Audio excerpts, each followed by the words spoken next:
Hi, welcome back to Cooking with Mrs. Thompson. I'm Karen Thompson, a former hospital food service director dietitian, retired family consumer science teacher, and cook.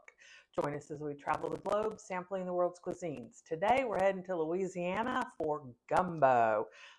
This is a huge family favorite of mine. My daughter's birthday we're celebrating, and guess what she requested? Gumbo, as always. This is a Cajun gumbo, which means it'll have no tomatoes in it. The roux is a little bit darker. It's still going to have the holy trinity, and I'm going to use I'm going to use sausage, chicken, and on shrimp. You can use many, many different meats. So let's talk about the roux. There's two ways to do roux. You can do it on the stove and stir constantly, which I've done in the past. Or there's actually an easier way to do it without buying roux in a jar, which you can't find in Kansas City. We're going to do it in the oven. So to make my roux, and I am making a lot of gumbo. So you're going to go a cup of oil. Yeah, I'm going to start with a cup of oil. This is a high temp oil peanut. And to the oil, I'm going to add 1 cup of flour. And I'm going to stir it up. And I'm going to put it in the oven. My oven's been preheating to 350 degrees. And about every 20 minutes, I will take it out and give it a stir. So I will get this all mixed up in solution and pop it in the oven. And that's it. This is after 20 minutes. You can see it's kind of foamy. I'm just going to stir it up and put it back in for another 20. This is 40 minutes and we're at light peanut butter. Here we are at 1 hour. Still not quite there yet. It is light milk chocolate in color. I'm going to transfer it to my stock pot and we will continue. The roux has been transferred. I have the heat on. Now it's time to add the holy trinity. I have can you see how big that container is? 3 large onions that I've finely diced. They're going in. I'm telling y'all, I'm making a big, big, big pot. My family really likes this. I also have 3 stalks of very finely diced celery. Normally I don't put celery in it, but I didn't want any of the Trinity police coming after me. And I have 3 large green bell peppers. You can use other color peppers, but green is traditional. I am just going to cook these things for 3 or 4 minutes before we add the next ingredients. I'm now adding about half of a bulb of garlic. If I'd have had a whole bulb, I would have used it. These have cooked for roughly 4 minutes. Time to press on. I have 1 quart of chicken stock that I made from a Costco chicken that I picked. I simply boiled the bones for a couple of hours and saved it overnight. So this is going to be really, really good. That's going in. This will not be enough liquid. I'm also going to add another 2 quarts of chicken stock and a rather controversial ingredient, some coffee. Now, I always have leftover coffee, so I'm putting in about 1.5 cups of coffee. It's boiling. I'm going to add the rest of the chicken stock aside and fish my wooden spoon out. Up next, I am going to add some Frank's Red Hot seasoning. I'm going to start with 1/4 cup and taste. I don't want to kill anybody.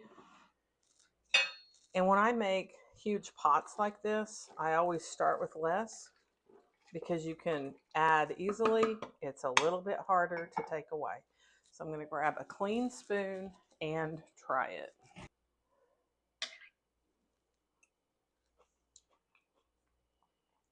Needs more. I'm going to add another quarter of a cup. So if you're following this and you're making a huge pot, half a cup of Frank's. And drop your wooden spoon into it again. Go get another clean spoon and fish it out. Here come a couple of really strange ingredients.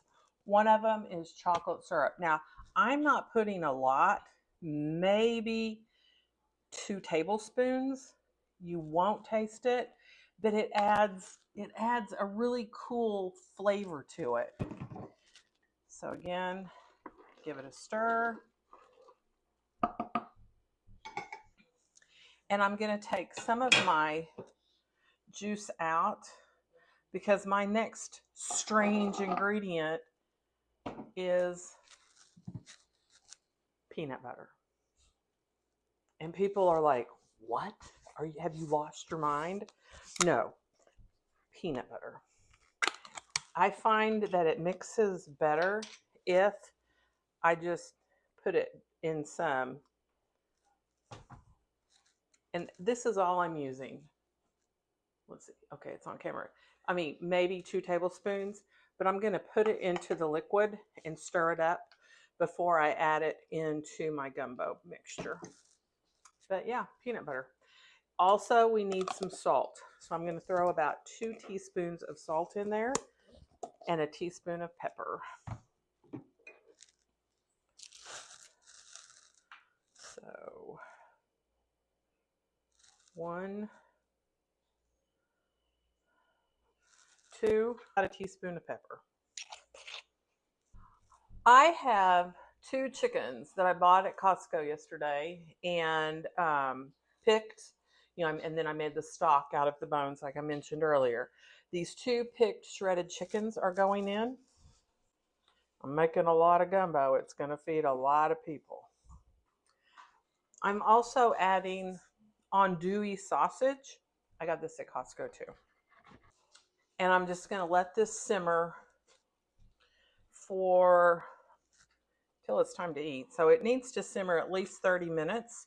And what I will do then, I'm going to separate it into 2 pots. Not all of my family is team shrimp. And so I will put shrimp in half of it and the other half, it's this, just like it is.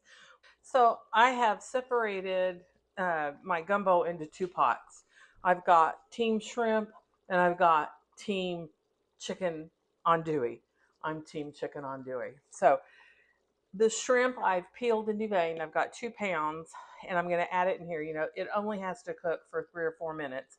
Don't overcook it or you get those nasty little hockey pucks and that's not fun. The other thing I'd recommend, if you make a huge pot like I did, don't put shrimp in all of it, especially if you don't eat it all, because you can always add more shrimp, heat it back up later. It is ready. My shrimp are no longer, they're opaque. They're not, they're not overcooked. They will be really, really good for those that like shrimp. So how are we going to serve this? Well, my husband's in-laws used to serve it with potato salad, which I never tried it that way. I kind of regret not now, but I serve it over rice. So I'm going to put a little bit of rice in a bowl of the gumbo. That look good? I can't tell. All right, so let's give it a taste.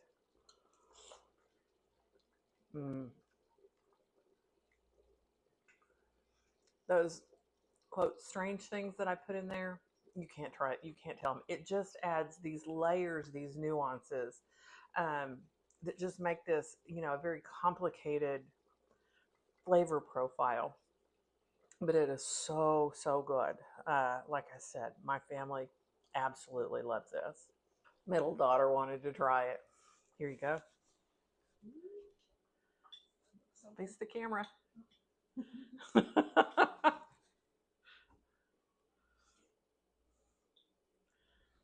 So good.